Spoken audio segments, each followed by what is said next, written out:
पत्थर मार के हलाक कर देगी। और किस जगह है कुरान ने तो जनरल बात कही 100 कोड़े मारना, उसके मुकाबले में जो आयत आप ला रहे हैं वो ये है कि नहीं बूढ़ों को मारना। एक अगली देखिए, मुस्लिम के अंदर है ये, कुरान करीम में था कि अगर कोई 10 घूंट पी ले, क्या चीज, किसी औरत का दूध, बड़ी औरत का, कोई बड़ा मर्द अगर 10 घूंट पी ले तो ये हुर्मत में दाखिल है, फिर वो अब उसके लिए मतलब ऐसी हो जाएगी जैसे जिसे हम कि उससे वो शादी नहीं कर सकता, महरम हो जाएगी।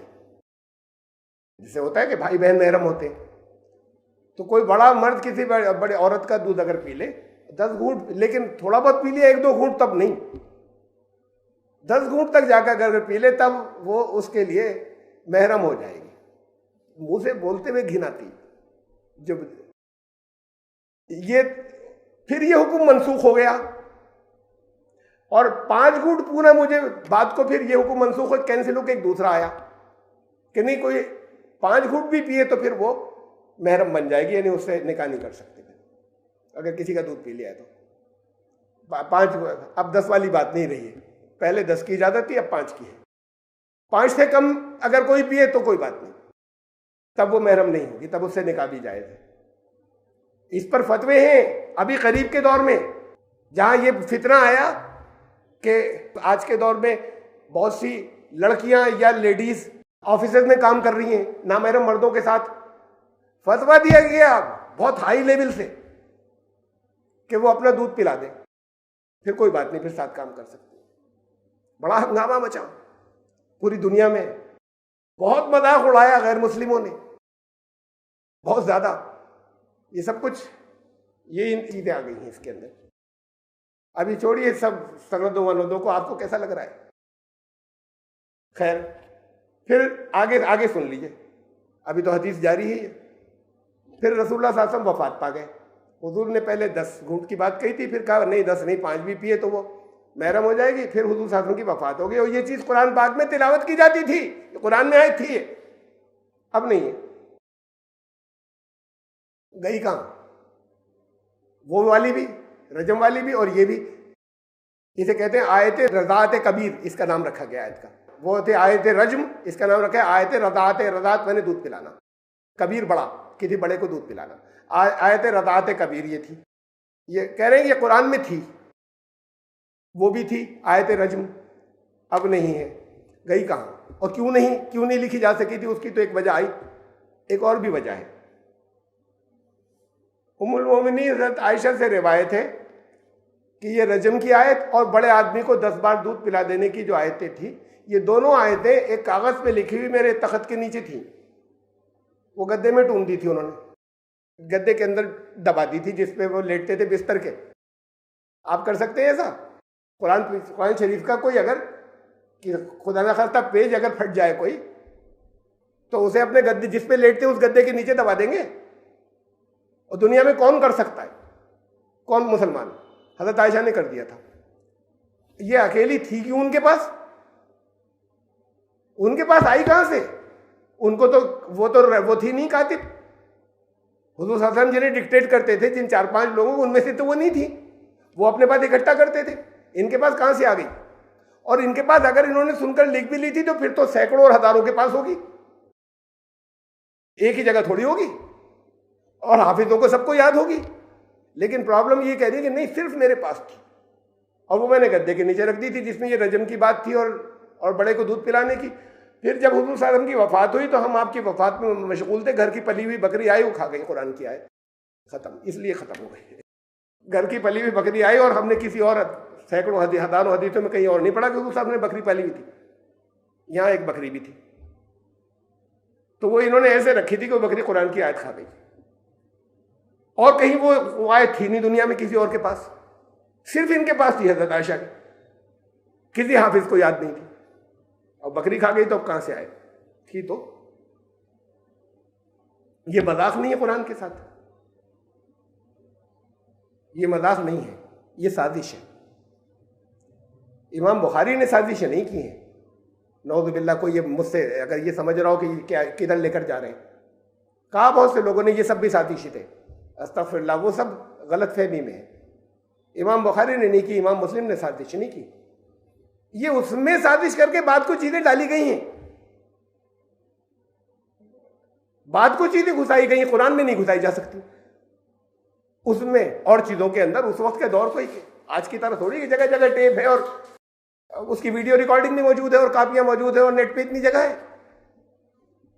एक थोड़ी था नुस्खा, इमाम बुखारी दर्स देते थे 200 तलबा, वो 200 सब अपनी अपनी लिखते थे, इमाम बुखारी ने कोई नहीं लिखी, एक भी नहीं लिखी, वो दर्स देते थे, ये लिखते थे,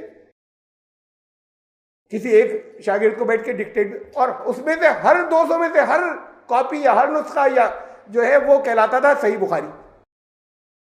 लिखने में बहुत सी गलतियां हो गई, उनमें से किसी एक आध को जो साजिशी थे उनको कंप्रोमाइज करके दाखिल कर देना कोई ज्यादा मुश्किल काम नहीं था उस दौर में। बात यह नहीं है कि आज जितनी चीजें मौजूद हैं और फिर सनद मिला दी, वो जो चेन ऑफ नरेशन, नाम सारे वो घुसा दिए उस चेन ऑफ नरेशन में कि जो बहुत ऑथेंटिक है। साहब ये नाम भी याद है, अरे किसी से मिले आप, मैंने अपने वालिद से सुना, अच्छा वालिद साहब से जरा हम पूछ लेते हैं कि वो तो है नहीं, वो आगे कैसे बताएंगे कि उन्होंने उनसे सुना। तो ये बीच के जो लोग नहीं ना, ये चेन ऑफ नरेशन झूठी भी तो डाली जा सकती है, नाम ऑथेंटिक है, ये साजिशें हुई। तो ये खाली ये नहीं है कि मैं इसका मजाक उड़ा रहा हूं कि हदीस की किसी चीज का इमाम बुखारी ने इसको घुसा दिया है, इमाम बुखारी नहीं घुसा सकते ये चीजें, इमाम मुस्लिम नहीं घुसा सकते, उन्होंने नहीं ली है ये बात के दौर में लोगों ने घुसाई है। जो भी साजिश थे, जो जिनकी भी नीयतें ऐसी, सब कुरान के खिलाफ आ रही है। ये साजिश कैसे कुरान के खिलाफ है? फरमाया कि इसमें बातिल ना आगे से आ सकता है ना पीछे से आ सकता है, ये कुरान कह रहा है। कुरान कह रहा है हम इसकी, अल्लाह कह रहा है हम इसकी हिफाजत करेंगे, इन्ना नाहनु नज़्ज़लना ज़िक्र व इन्ना लहु लहाफ़िज़ून, हमने नाजिल किया और हिफाजत हम करेंगे, बदला नहीं जाएगा। तो सवाल ही नहीं कि कुछ रह गया हो, सवाल ही नहीं कि कुछ बढ़ गया हो। कुरान तो ये कह रहा है, कुरान ही ये कह रहा है इसमें बातिल ना सामने से आ सकता है, ना सीक्रेट, ये किसी बैकडोर से भी नहीं आ सकता, कुरान कह रहा है। यहां आ गई चीजें बैकडोर से इन किताबों में, अब उसकी बुनियाद के ऊपर आप कह रहे हैं ये कैंसिल हो, ये कैंसिल हो, ये हुक्म जो है तिलावत कैंसिल, हुक्म बाकी है। तो हुक्म बाकी पे वो फतवे दिए गए कि ऑफिस में जो औरतें काम करती हैं वो दूध पिला दिया करें उनको, फिर वो कोई हरज नहीं, पर्दा भी करने की जरूरत नहीं। फिर तो दुनिया क्या कहेगी इस्लाम को? कुरान में लाइए कहीं, और नहीं वो कह रहे कुरान में नहीं है, ये था कुरान में, हम पढ़ते थे, बकरी खा गई। हज़रत उमर कह रहे हैं उसको, आयत रज्म को, कि मैं डर गया इस बात से कि लोग ये कहेंगे मिलावट कर दी कुरान में। क्यों कहेंगे जब साहब हाफिजों को याद होगी? तो ये स्टेटस है आपका कि हज़रत उमर का ईमान वालों की नजर में उस वक्त के कि वो कहते कि उमर ने मिलावट कर दी। पैनल बिठाते, लोगों को सबको बुलाते, सबसे सुनते कि देखो ये थी ना, अब इसमें बढ़ाते रह गई। वजह क्या बताते हैं कि क्यों ये ऐसी आयतें क्यों हैं कि जो अल्लाह ने ऐसा निज़ाम बनाया कि बकरी खा जाए या कहीं खो जाए, थी अमल अब भी करना। उनका ये असल में इससे उम्मत मुस्लिमा की फर्माबरदारी और इताअत शारी बताना मकसूद है कि देखो उम्मत कितने कहना मानती, ये अल्लाह की ये हिकमत थी इसके अंदर कि उन आयतों को खो दिया कि देखो जब बात को भी लिखा हुआ उसमें आ रहा है तो अमल करेंगे, हम तो करेंगे कहा गया है, तो उम्मत कितनी फर्माबरदार है। असल में इसलिए हुआ ये, इस उम्मत के ऐसे लोग बगैर किसी दलील और हुज्जत के सिर्फ अदना से इशारे पे सर तस्लीम हम कर देते हैं। कुरान कहता है दलीलों से भरा पड़ा है, हर बात की दलील देता है, हर चीज जो कुरान ने कहा है।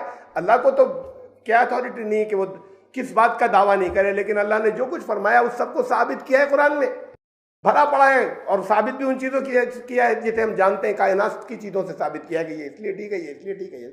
और जो लोग गलत कहते हैं इनसे सबूत मांगो, कुल हाथू बुरहानकुम इन कुंतुम सादिकीन, तुम अपनी बातें सही कर रहे हो, एविडेंस लाओ, एविडेंस, खुद एविडेंस दिए, एविडेंस मांगे। ये कह रहे हैं उम्मत का काम यह है कि आंखें बंद करके अमल करे। ये बताना मकसद था कि हमारी उम्मत आंखें बंद करके अमल करती, इसलिए ऐसी आयतों का ये किया गया। अपने महबूब के हुक्म की तामील में उन्हें कहने की जरूरत पेश नहीं आती, ये बगैर कहे, हुजूर ने तो कहा नहीं, बगैर कहे उसकी मंशा और रदा मालूम करके जो करना है कर गुजरते हैं। ये हो रहा है कि उनकी मंशा और रदा तय की गई और कर गुजर रहे। कहा नहीं उन्होंने। उनका इस देखिए कितने फर्मा बरदार हैं।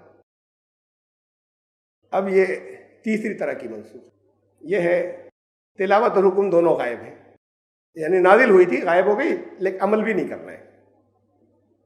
ये अभी गुजरी थी हदीस